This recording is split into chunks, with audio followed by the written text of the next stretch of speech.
The illustrious Jabba bids you welcome.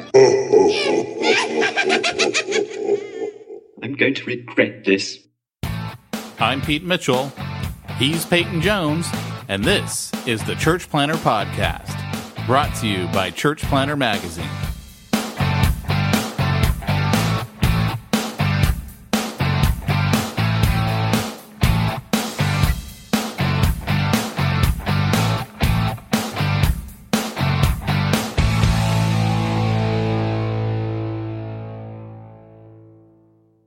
Hey, Church Planter. This is Peyton Jones. I don't think I'm supposed to introduce the podcast. I think normally that's Pete's job, but I've done it now. So welcome. We were just talking about structure. That's just like Peyton going, everyone get behind me. I got to talk first. Get behind me. It's like being lined up for like battle. And the guy's out front, the general, and you just run forward and go, everybody follow me as a foot soldier. Come on. And you just go running out there and everybody's kind of looking on as you're running and charging the battlefield. Like, I don't think it's time to go yet. Did I tell you that you see all this stuff in my hand right here? Yeah. You know what that is, don't you? It looks like a bunch of silver dollars. It's silver. I got 30 pieces of it. What does that mean? What does that mean? You have 30 pieces of silver in your hand? I've got more than that, but yeah. What's that mean? Did you literally count out 30 and put them in your hand? Did I literally do it? Yeah. Well, I've got a bunch of silver quarters and dimes, so yeah. It's I was going to say that you have a dark streak, Pete Mitchell. If you counted out 30 pieces, what's that feel like? What's funny is I give I held those 30 pieces of silver and I pretty much decided it's not worth betraying Jesus. Do you like my 1 ounce silver bar? Wow. You know, Pete, this is a podcast. Like nobody can see what you're showing me, right? That's how podcasts work. You know what? Guys, before we get going any further, we need to address the elephant in the room. Both Peyton and I have had many people reach out to us since our last podcast going, are you guys really gone? Are you really turning it over? I had at least 3 people reach out to me with that very question.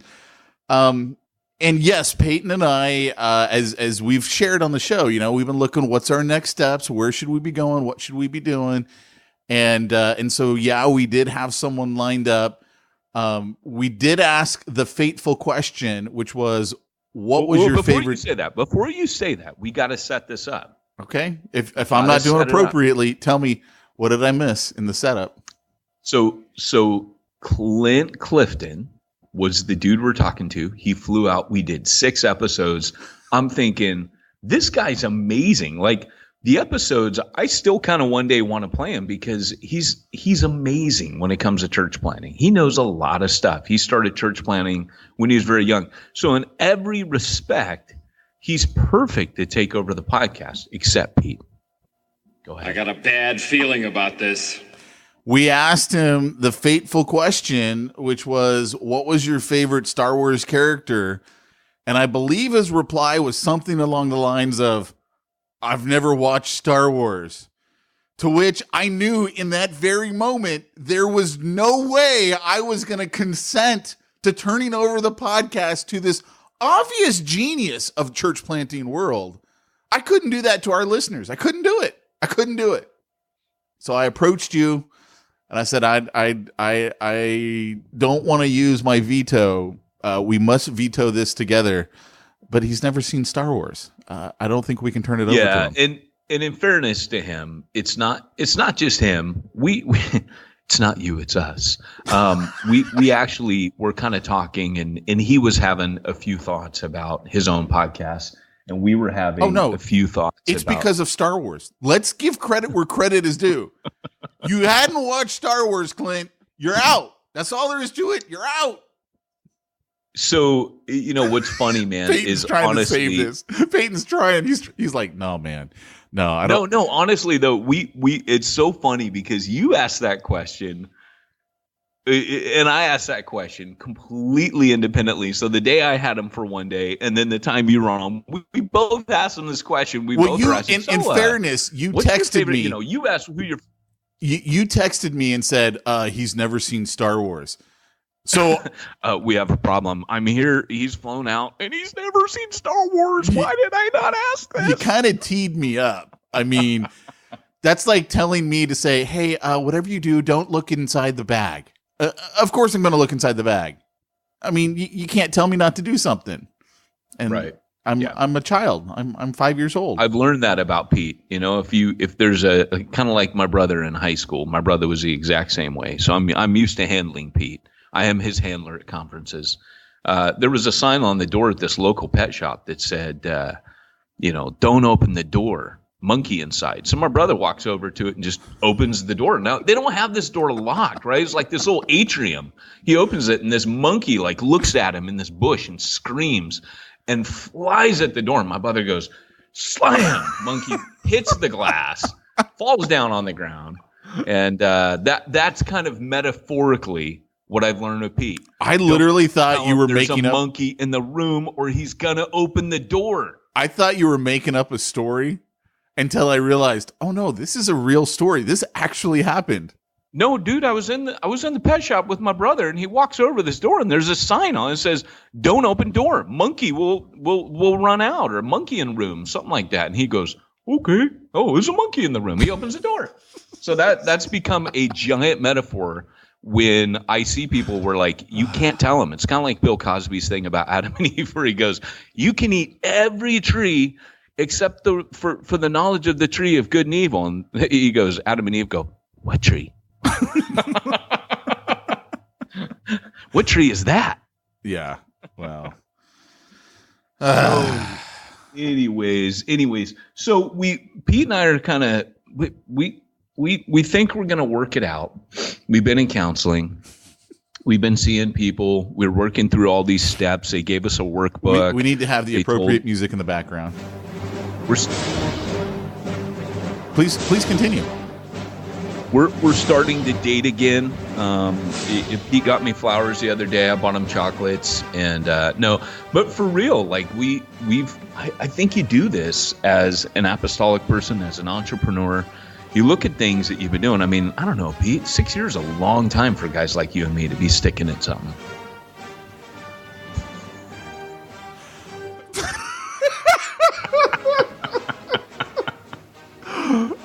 I think we need to move on. It's the Church Planter Podcast with your Welcome host. to the Church Planter Podcast. Pete and Peyton. Dang it, things are starting to change around here. So, they're going downhill, baby. Downhill faster. Yeah, absolutely. No, but we're rethinking everything, and more on that in the weeks to come. But true Pete, story. got any snack? True story. Someone reached out to me this morning wanting to advertise on the podcast. True story. Are you serious? Yes. I was like, huh. So maybe Peyton was right. Maybe this was God getting our attention back.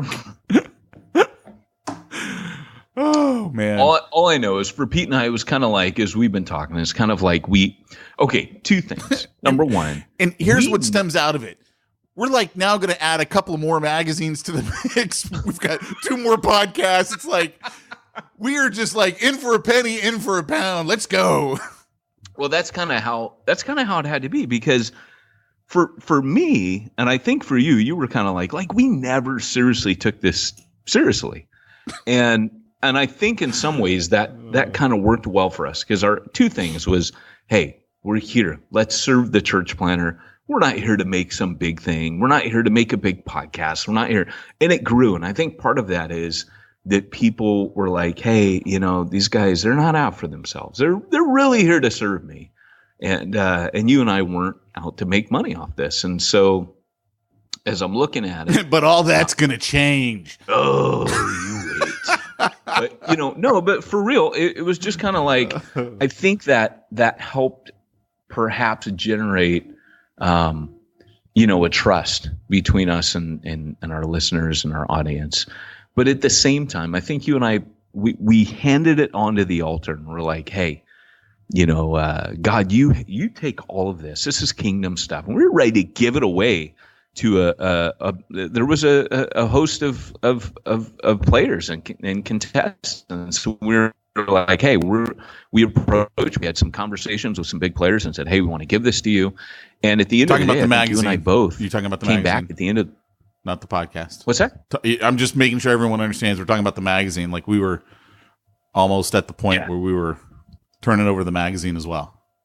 Yeah, the podcast and the magazine, they were good people, It was kind of like, in many ways I could have felt really good. I wouldn't have done it if I hadn't. But at the same time, I think it came back to almost like a ram in the thicket where God's like, hey, no, look, there's a ram in the thicket. You don't got to give that to me, but I'm glad you're willing to. And I think for Pete and I, once we had done that, it was like, well, there's a stewardship issue here of, we have something here that's actually been pretty special. And maybe, kind of like when I was in high school, I remember my coach wanted me to play football. And I flunked every class my freshman year. I just didn't go to class or whatever. And my coach comes and finds me because, they know where you live. They know where you play. They know who you hang out. It was weird. It was during the summer. He finds me when I'm hanging out with my friends out in public. And it goes, get in the car. And so I get in the car and he's like, he hands me a stack of papers. He's like, you're gonna get good grades. You need B's on all this. I've been out and I've talked to all your teachers. You're playing football this year. Okay, so I go and do it and I get B's and it wasn't hard. I just sat down and did it for like an afternoon. And I was like, I wonder like what position did you play? Were you the ball? Believe it or not, I played a center. Yeah. Okay. Yeah. Okay, team captain and offensive player of the year, but okay. Yeah. There's some smack talk for you, pal. This has got to be Pee Wee League. That's all I'm saying. This has got to be when everyone was small. Hey, big guys, you just hit them low and hard, and you can steer them wherever you want to go. That's all I'm telling you, man. So I don't have any back problems at all, though. But, it's funny because, my whole takeaway from that was, what if I really tried? Like, what if I actually – because I got A's the next year. I was like, what if I just put a little bit of effort in I got straight A's.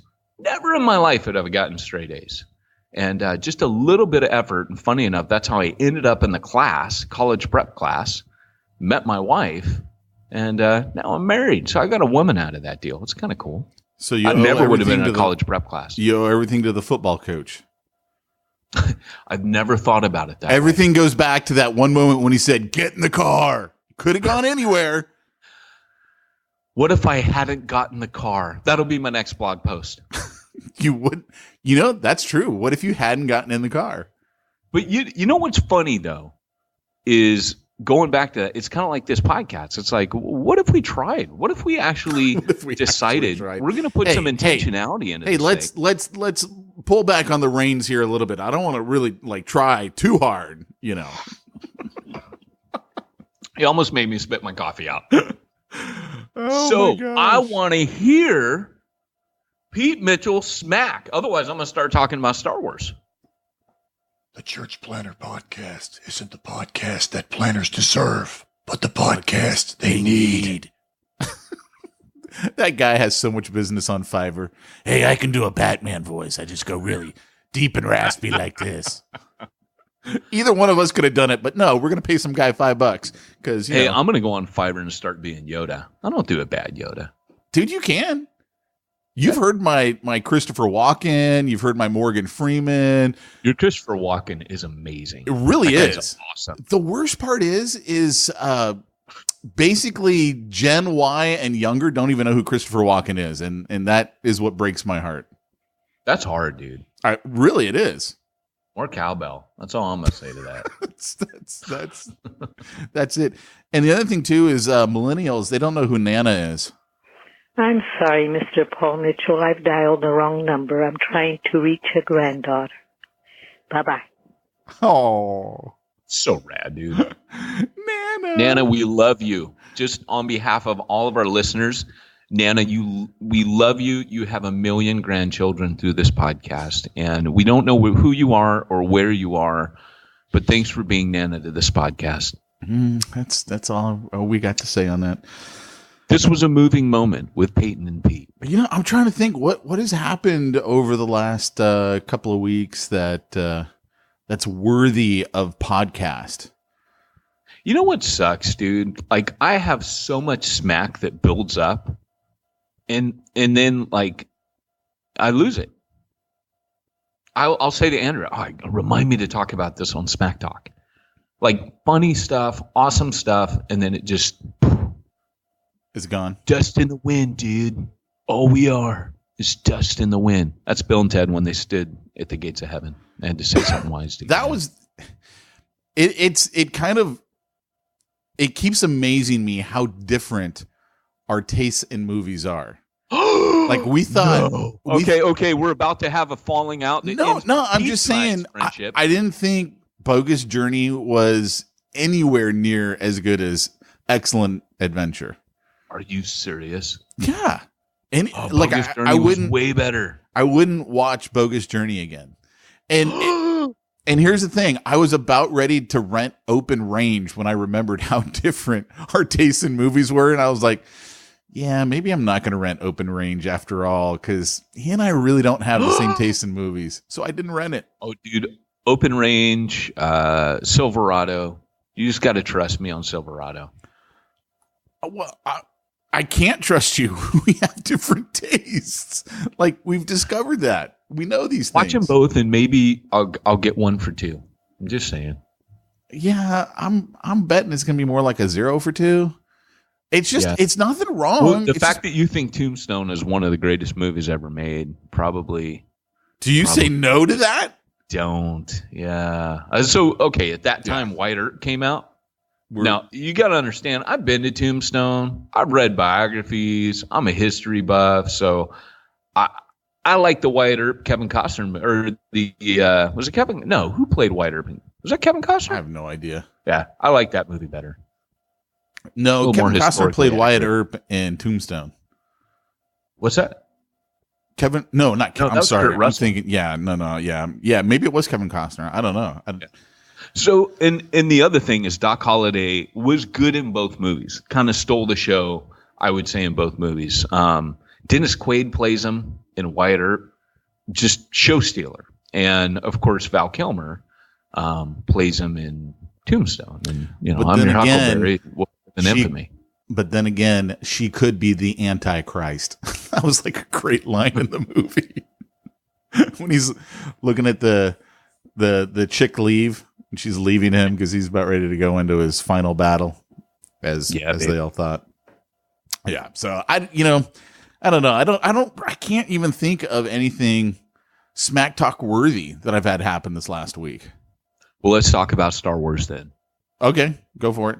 If you're new to Smack Talk and you've endured this long, what we do is the first few minutes of the podcast, we talk absolute smack, and then we get into the nitty gritty. And first off, I want to talk about the new Star Wars film. A little bit of information's come out. Vanity Fair reports that in this next film, we're going to see the Knights of Ren. So here you got J.J. Abrams. He's come back and he's like, hey, I'm going to fix the Star Wars franchise, right? So, Ryan, thanks for playing, but, you don't win. I got to come back and I have to fix all this. So, and they've got photos of these guys as well. Dude, it looks like something out of Mad Max. Knights of Ren I don't know what they're doing. I don't know if they're good, bad, ugly. My understanding was they turned bad. They're following Kylo, Knights of Ren, Kylo Ren. But yeah, I mean, they got them. They're looking like road warriors, man. Yeah, it kind of doesn't matter to me. I don't know that I'm going to go see the movie. Really? No, I'll see it. I was going to say, I don't want to give them my money. They ruined it. They ruined this. They ruined it worse than George Lucas did. And I still think you had the greatest line ever when you said that the Last Jedi, they made the prequels look like Oscar winners compared to that. They did. And I was like, wow, man, he really nailed it with that. He really nailed it. That's how bad that movie was. Yeah. Yeah. Even the prequels look good. They did. Yeah. And I can't stand the prequels. Yeah. Sure enough. The other bit is they're going to take us to they're going to take us to a snow-dusted planet and a desert planet, kind of like they did before. So no jungles, right? We got jungles in Rogue One. I still think the coolest scene was in Rogue One when they're on basically Hawaii with AT-ATs. Yeah, dude, that movie and the blue ocean. It was so beautiful. I loved that. That movie's a masterpiece, dude. It really is. It's a masterpiece of cinematography. With no it's Jedi. A masterpiece. Yeah, go ahead. No, I just said with no Jedi. I mean, it was a masterpiece with no Jedi. I still think that the transformation of Jyn Darso is a little bit abrupt, but the more I reflect on it, I'm like, no, she put the issue was with her dad, and she puts that to rest when she sees him. Then she's like, okay, look, I realized my dad was on the right side. Let's go. Let's finish what he started. And that was kind of cool. But then, she's not all. It was hard for me to get that trend. That was the only sticking point in the beginning. But now I kind of, sometimes you got to watch a movie a couple times and go, I see what you did there. So. And then the last scene with Darth Vader showing up. That's what I'm saying right there. Right. And that's what inspired the fan to redo the Obi-Wan and Darth Vader fight scene from Star Wars, and actually turned it into one of the coolest lightsaber battles ever. Yeah, and absolutely. And in the new movie, they're going to have Rey and Kylo are going to fight again. Of course, big surprise. They're saying that Adam Driver says that their force connection runs, quote, even deeper than we thought. And to be honest with you, it's not deeper than what I thought. I know you guys are twins. So where'd you go? Did you freeze? I'm just listening. No, you blink. I'm just listening. Okay. Yeah. I had Travis reach out to me after he listened to the podcast where you gave your theory, and I think it was Travis. And he was like, something along the lines of, I really hope Peyton's right. He goes, he's not going to be, but I really hope he is, because that would have saved the story. And I agree. It would, wouldn't it? Oh, totally would. It would. I mean, it wouldn't have redeemed a horrid movie. All the mess we saw. Yeah. Yeah, it would have fixed it. So if only JJ had called me. It was like, dude, I was here. You could have just called me and asked me how to fix your broken Star Wars film. By the way, that is the funniest meme going around right now. I'm sorry your Dragon show ended stupid. Yeah. There's another meme that shows Homer Simpson on the sofa, and he goes, it says, after years of being pressured into watching Game of Thrones, only to feel vindicated when the show ended stupid. And then it shows Homer Simpson laying on the sofa going, I'm smarter than everybody. I remember. Yes. Yeah. So that's it. That's all I got. All right. Well, hey, let's get into our topic then, shall we? Yeah. Let me see here. Doc.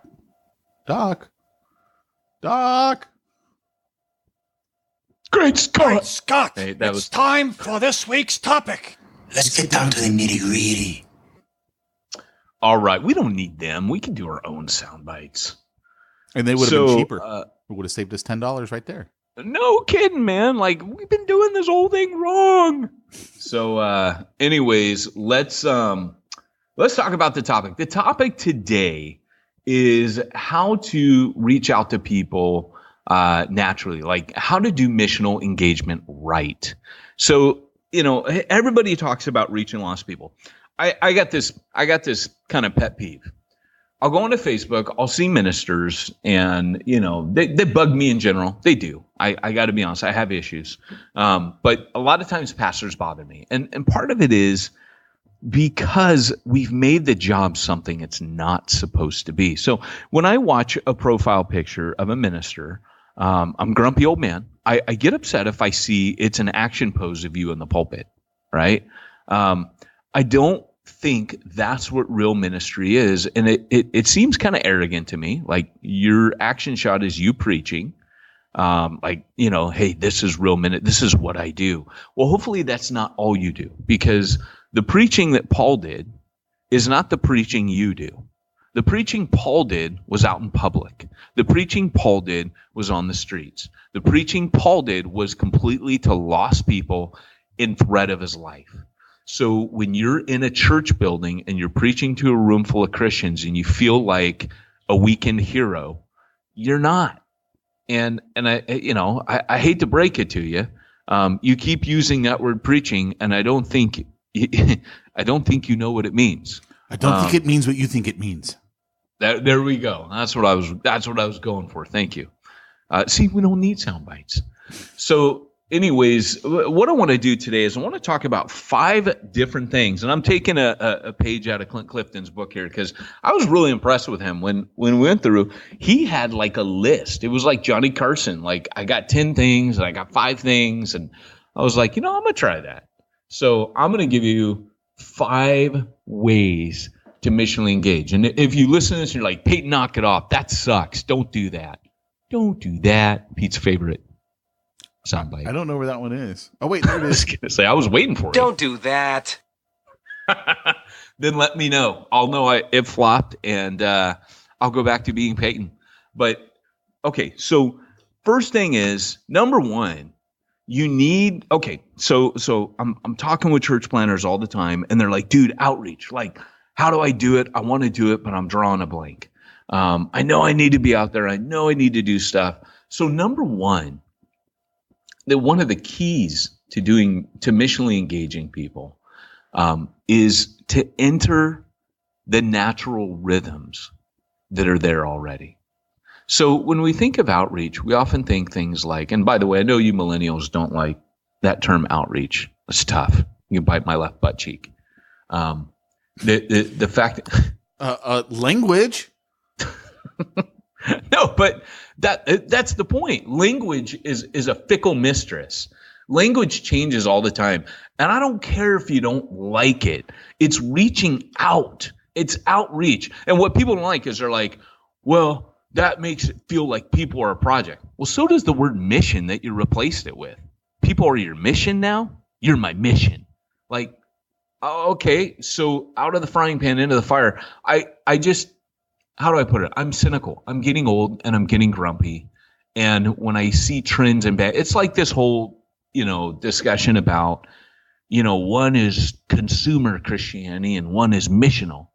Well, okay, I get that. But a lot of the stuff you call consumer Christianity, Paul did and Jesus did. Jesus did things that were attractional. Hello, miracles, right? Pentecost was attractional. They spoke in tongues and there was a sound like a rushing wind. It gathered a crowd. That was attractional. But would Paul consider staging a riot? I mean, Paul said things provocatively and sometimes on purpose to start a riot. He goes, I stand here accused today over the resurrection. And he drops that out there knowing that it's going to spark a reaction and a riot and create a problem. And for Paul, it was like, no, press is bad press. So the question is then, would Paul have considered this, attractional stuff to be consumer? No, but you do got to be missional. And so I see both and, not either or. But I guess my point is, I think sometimes the current trendy conversations lead us to a point of the false dichotomy. The fallacy of the false choice, the dichotomy of false choices. You don't have to choose between these things. Look, Miller Lite is both great tasting and less filling. Does that make sense? It is not great tasting. The point of this is that you can't just create something to do for the sake of evangelism. Like for example, like often what people will do is it'll be like, hey, let's go create a party and we'll throw a party and we'll share the gospel and we'll get the bounce house and the popcorn machine and yada, yada. And we'll create a really crappy carnival and expect people to come and hear the gospel. It doesn't quite work that way. Now, if you want to like stage something like people are having a picnic in the park and you want to kind of join in on that on a summer's day and you want to throw a concert because people like concerts in the park, you make sure it's good music, you make sure all the bouncy house is cool, you make sure you're serving a barbecue because people are in the park and it's lunchtime and they're hungry. That's entering a natural rhythm. That's okay. And that's effective and that works. So feeding people is always going to be a part of entering a natural rhythm. But when you watch Paul tooling around, Paul doesn't go right, kind of like a pop-up. He doesn't put a pop-up tent. He doesn't put a soapbox out, and he doesn't stand up in the market square and just start preaching on the street. What Paul does is the times that we see him preaching in the street, he's joining in on something that's already going on. So like on Mars Hill, that's what they did. So like you would go to Hyde Park in London and all the nuts. Like I would actually say today, don't go to Hyde Park and preach the gospel because almost everybody who's publicly speaking in Hyde Park is absolutely nuts, absolutely out of their head crazy. If you've been to Hyde Park, you know what I'm talking about. I have no idea what you're talking about. So Hyde Park is in London. It's a tradition for people to do open air speaking. Okay. It's just what you do. Right. So if you want to get an idea out there, and it's a novelty and it's fun, and tourists go to Hyde Park. It's known for kind of like open air speaking, and there will be preachers there, but normally not good ones nowadays. So anyways, the idea is that Paul enters the existing rhythm. So he will, if people are in the marketplace, he'll go set up a tent and do market his wares, which would be like tent making. He sets up a skill. He enters the natural rhythms. If the women are down by the water praying, Paul goes and joins in on the prayer group. So the first thing you need to do is you need to join into the rhythms. You need to look at the rhythms that are already there. So like Andrew and I, we would do a reading group at Barnes & Noble. The other day, I went into Barnes & Noble. Forgive my sexism, but I went in there and I asked him, I said, look, I keep looking every month because I want to join your Barnes & Noble reading group. But every month, it's like a book about two sisters in World War I and the troubles that women face. And I go, no offense to you guys. Look, I'll read one or two of those a year. I don't got a problem. But I go, every month, I go, it's kind of like, can we have a gender neutral selection for the Book of the Month Club, or is this like the women's reading group? And I'm not trying to be insulting here, and the lady started laughing and she goes, you're right. No, these are not good. I pointed to a book and I go, look, that book right there. It's about Lewis and Clark expedition. Like, I'd read a book on that. Like, can we just pepper some other books in there?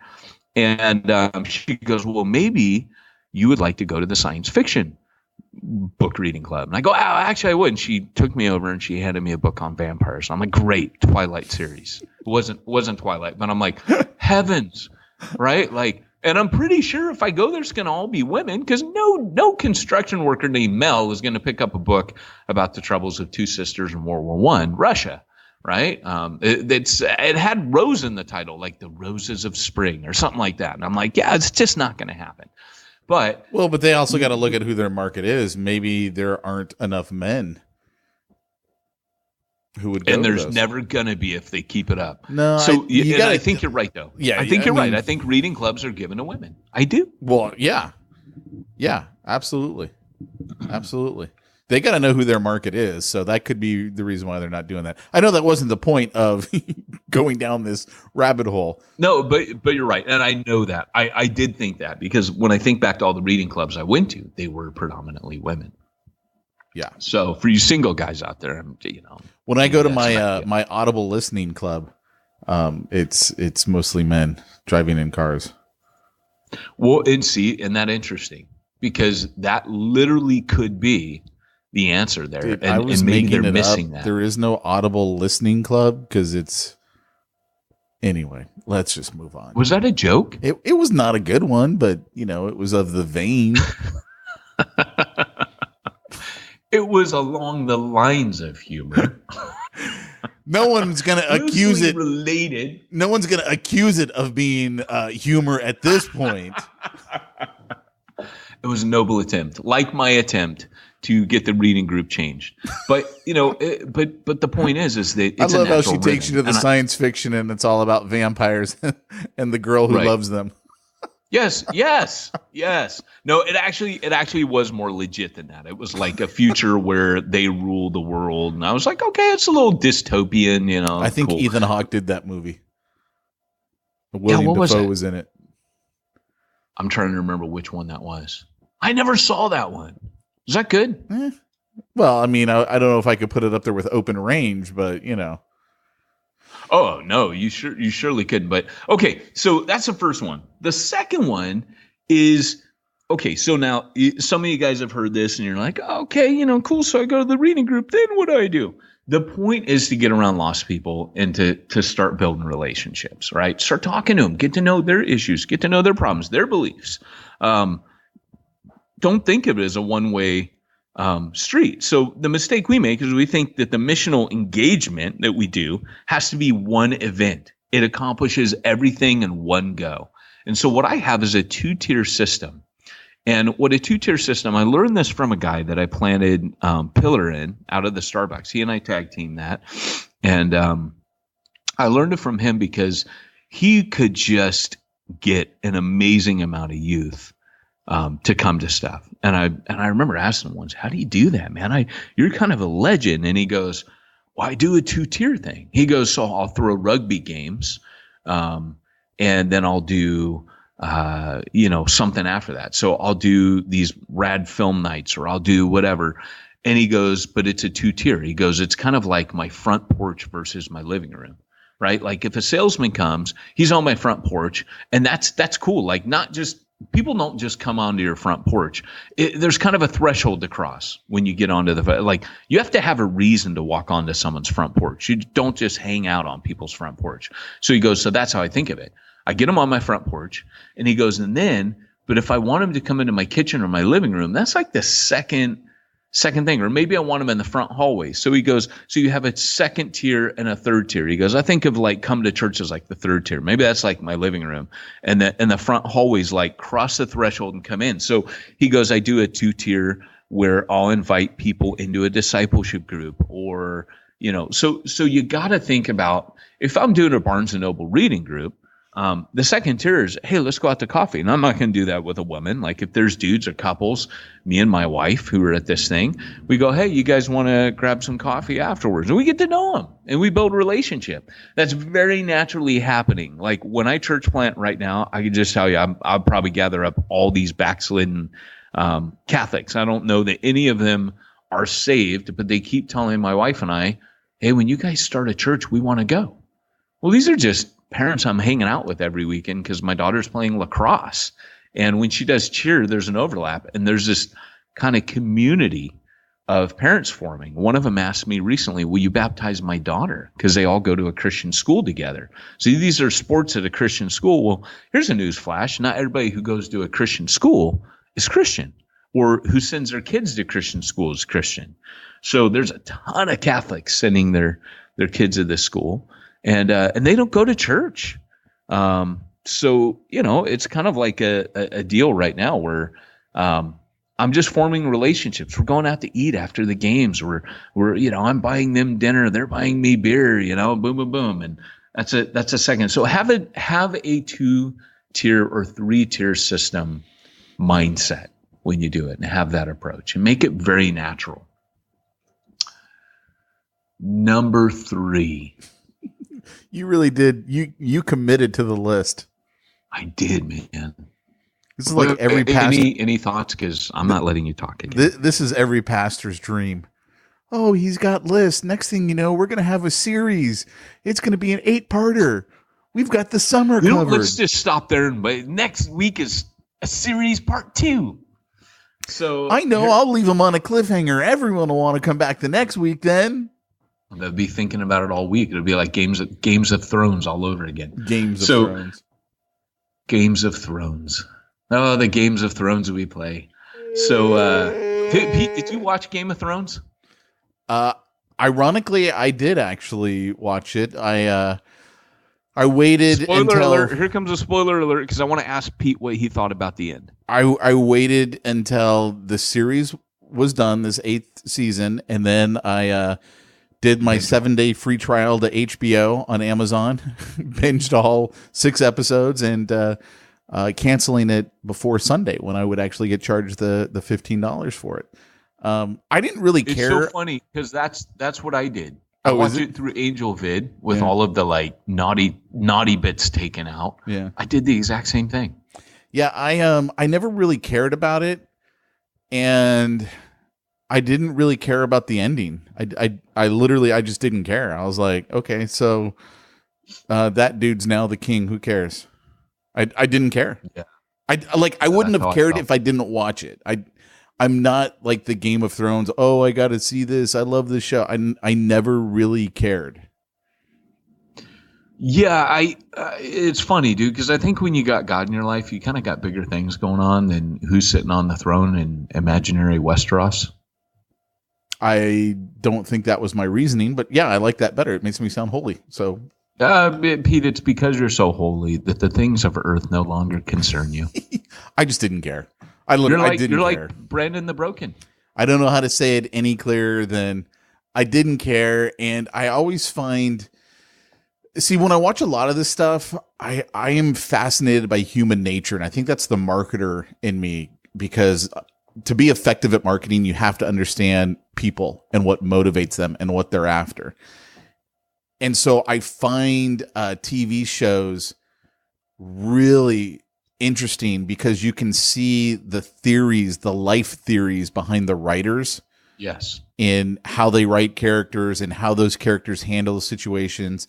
And then when you see how people react to it in the marketplace and, oh, I really love this show, or I really love that character, you can tell they're identifying with what that writer is saying. And of course, as a Christian, I see through a lot of that and just go, this is pathetic, Right. this is pathetic, but I can see where you're coming from. And it's from having a lack of belief in anything higher than yourself. Like you see yourself as the best thing in the world. I don't know if that makes any sense, because you just have to be inside my head for it to make sense. It does make sense. And here's the thing. I think this ties into our next point, which is, obviously entering the natural rhythms. But what I would say is a third thing is let people do what they love as part of outreach. So if you love watching Game of Thrones, I know we had a discussion once, then you should watch Game of Thrones to the glory of God. I know people are going to be like, what? Porn to the glory of God? Here's the thing. It is quite pornographic. And Andrew and I tried watching the first episode, and I was like, okay, that crosses lines for me. I won't be watching that show. Then the Angel Vid came out, and they advertised. They're like, watch Game of Thrones. And I'm thinking, man, I love Lord of the Rings. I love fantasy. I love dragons. I love people hacking each other with swords.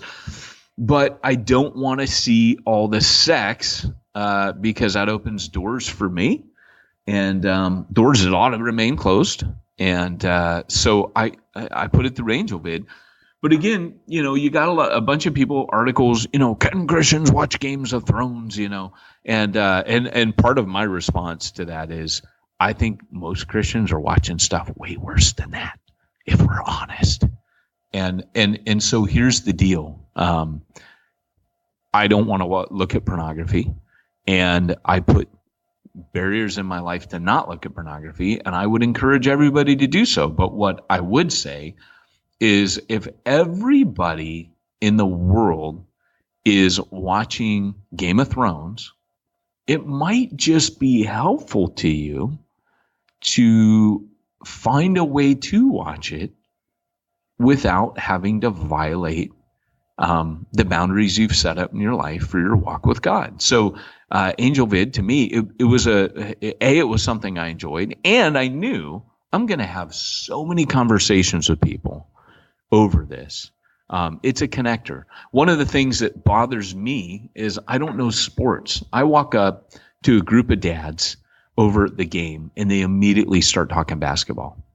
I have no idea what the heck they're saying. And I'll be honest, that bothers me.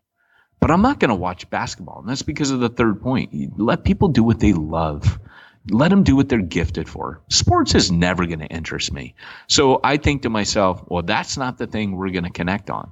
but we're going to connect on something. It's just not that. And during this conversation, I'm going to sit there like Clint Clifton in a Star Wars discussion. Okay. Too soon? Yeah. So, but I'm going to sit there and I'm going to be like, okay, this isn't doing anything for me. It's not connecting with me. So, and what I would say is this, do what you love. If you love going to a reading group, make that your thing. Don't ever do something that does not appeal to you, that you're like, I'm just here for the mission. Don't do that, because I don't think that's going to be effective for you. Do something you love. If it's, I joined a class on learning the Italian language, let that be the rhythm that you enter into, but make sure it's something that you're good at. The other thing is, and maybe I should have put that other point first, it is to attach mission to each grouping of believers. So think about, like, you got all these small groups. You should always attach everything that they're doing to a mission. So find what they love, find what that group of people loves, and let them go do that, and let that be their mission. So don't create a phony mission. Don't create something they got to do that's awkward, like approaching strangers with gospel tracts, because everybody thinks that's what evangelism is, and nobody wants to do that crap. Like, well, but some people do. And honestly, I look at that and I'm grateful to some people who do that.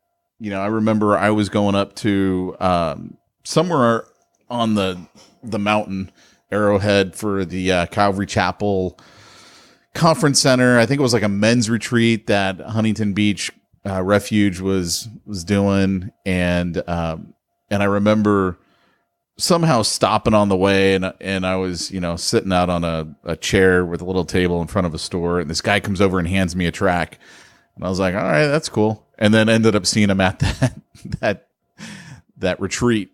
And but I was just like, all right, well, he's doing something that I wouldn't do, so I'm grateful that he's doing it. Well, and I agree with you 100%, but that's typically the evangelist, because the evangelist will be like, green eggs, do whatever and ham. It takes. Yeah, do whatever it takes. Yeah, he's like in the train, in a train, in the rain, in a box with a fox. It's green eggs and ham for him. That's what he eats for breakfast every day, and he'll go anywhere. But the average person in the church is not the evangelist. And so what evangelists often do, and I would say this can actually be very good for you to kind of help you overcome your fears of evangelism, is he takes you out and he says, hey, let's go do this. If he does it well, then, like, I've had street preachers that do it very, very well. And then I've also had people that, they'll do art, and they'll wait for people they'll go on the pier and do art, and they'll wait for people to come up to them and talk to them. And then they'll share the God, well, what I'm painting is boom. There's all different kinds of ways to do that. But I was very helped by being thrown out to talk to strangers. Like the day after I was saved, or the 2 days after I was saved, helped me immensely. So I agree with you. I actually think we got to be careful. But what the point I'm making is, one size doesn't fit all. Like, that should not be the only type of evangelism that people think of. And I think we've done a bad job of making that like that's what evangelism is, when it's not, particularly for introverts who are never going to ever like think that that's a wonderful idea, right? Introverts are never going to like that. Yep. And you're going to turn them off from evangelism. But I know with you, Pete, like, if you're sitting there, you get together with a friend who doesn't know the Lord, and you're having a beer with him and talking business, I know right before that meeting, you're like, hey, dude, pray for me. I'm going to be, and he's going through this, and he needs Jesus. And boom, that's how Pete Mitchell does evangelism, is over a beer and dinner. And yeah, it's just that I don't get together with people very often because, they want to talk. Yeah, that's true. And you want to know what's really weird? I was thinking about this because, as you know, I went to that high-end mastermind group, and this is very common in the business world. Like, the higher up you go in personal development, I think that's the best way to classify it. You will, like, a really big deal is all this wooey type stuff, I don't even know how to put it other than, like, everyone in the self-development world is very into the wooey and the spiritual side of things. Certainly not God, right? But there's the spiritual side, and you got to have the spiritual side, and you kind of have to be prepared for those kind of conversations, because it's also very much no one knows for sure, therefore no one's right. You don't know that Christianity is right, and how dare you come down and say that my idea is wrong? Like, that's a very heavy thing. Is I can be just as right as you, and you can't tell me I'm wrong. And you kind of have to be prepared for those kind of conversations and how you're going to word things, because you can't attack someone right away or they're not going to listen to you. So you have to be like willing to enter a dialogue where they don't feel attacked, but you can still make your point. So that means you kind of really got to study apologetics in a lot of ways from apologists who have these kind of conversations, because they can do it in such a way. Like all the guys at apologetics.com that I worked with for years, I mean, those are guys who know how to have conversations with people, who can point out the holes in someone else's argument without that person feeling attacked. Yes.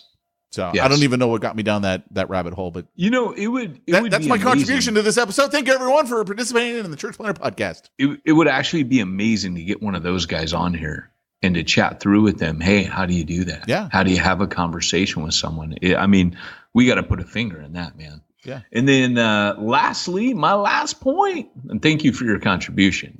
The podcast thanks you. For my last point, I would say, and this is really important, don't separate evangelism from discipleship. The two overlap. So when Jesus said, go into all the world, make disciples, he does say preaching the gospel of the kingdom. So evangelism, preaching the gospel is one thing, but discipling is also evangelistic. So when I build relationship with someone and I start meeting with them, I would disciple people into Christians. So I would meet with them and I would go through the scripture with them. I'd talk about their life and their problems, and we would just be friends. We might do a project together. We might go out to eat every week. We would set up a rhythm of friendship, and that would become for me. Was I discipling them? You better believe. And did they have to be saved for me to disciple them? No. And again, that's another point, is this, that if I were to say don't separate evangelism from discipleship, I would also say it kind of goes hand in hand. Don't detach discipleship from friendship. There's not anyone who's my friend that I don't in some way consider that I'm discipling them and they're discipling me. Because what a disciple means is a learner, right? I've learned immense amounts of things from you, Pete, as a result of our friendship, and vice versa. And it's hard to put a finger on it, but you will influence that person hugely. And so discipleship is a two-way street of learning. I discipled this guy. He was like in his 50s. He was retired. The amount of wisdom I learned from that dude. And he wasn't saved when I first started meeting with him. And we became friends. And we shared a common interest. And we'd get together and do that stuff. But he came to faith. His wife was going to my church. He comes to faith. He was the guy that got saved because Jesus had a mom, if you remember that story. The Holy Spirit hit him with, Jesus had a mom. Remember that? No. I do remember you saying that, but I don't remember the story. Yeah, he was. I was preaching on the fact that Jesus turns water into wine. And he says, it's not my time. This is what my Father wants. But, it was like, I'm like, the way I just mentioned in my sermon, the way you know that this is a true story is the Bible's telling you, hey, he wasn't supposed to do this, but his mom asked. And my buddy was like, just something about that, the authenticity of that, the humanity of that Jesus is like, look, I'm not supposed to be doing this yet, but he had a mom. It's like, his mom asked him, he just did it. And he's like, Holy Spirit just hit me. This really happened. Like, that's an eyewitness account. And for him, that became his passion, was pointing out eyewitness accounts. Well, that was the dude. We just started hanging out, and I'll never forget, he shows up to my house, and that's what he told me. I opened the door, and he goes, hey, brother, And I go, I go, hey, brother. And he goes, yeah, man. He goes, Jesus had a mom. That's how he told me he got saved. I remember you saying that. Yeah. And he was telling me, because he was like an atheist. He was, I think he was actually more agnostic, but he was so hopped up on evolution, and we got here by accident and chance and yada, yada. And he was very intelligent. So, but that's what I'm saying is don't separate evangelism from discipleship. They're the same. Befriend people, disciple them, because you can't detach discipleship from friendship. So that is my piece on work. That is my 5 ways to engage people missionally the right way, in a way that's not unnatural, weird, or forced. I'm a Methodist. We believe that the Lord is our Savior, and we remember Him by going to church and praising Him every Sunday. I'm a Seventh-day Adventist. We believe all the same things that you believe, but we go to church on Saturdays. What?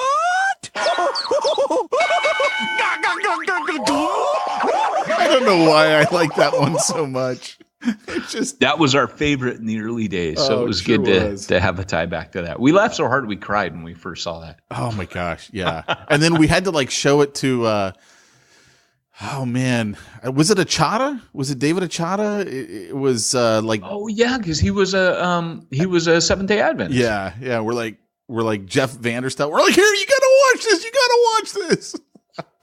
Fell a little flat. Well, guys, thanks for joining us for the Church Planter Podcast today. I'm Peyton Jones, and this is Pete Mitchell. We are the hosts reminding you of the Church Planter Podcast, and will remain so. Yeah, we're not going anywhere. You suckers. I got a mean streak today, don't I? I'm abusing our audience. You stay with us this long, you deserve it. All right. Well, hey, guys, thanks for joining us. We've been reminding you today, if you want to reach the ones nobody's reaching, you need to go where nobody's going and do what nobody's doing. I love you, man. I made my money the old-fashioned way. I got run over by a Lexus. Is this Pete Mitchell? This is Nigel calling for Pete Mitchell. Pete, it's Nigel. Please call me back. It's important that I speak with you, Pete. And I won't be late next week.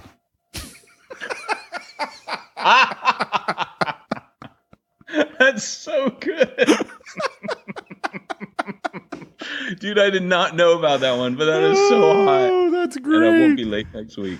You need to hold on to that one.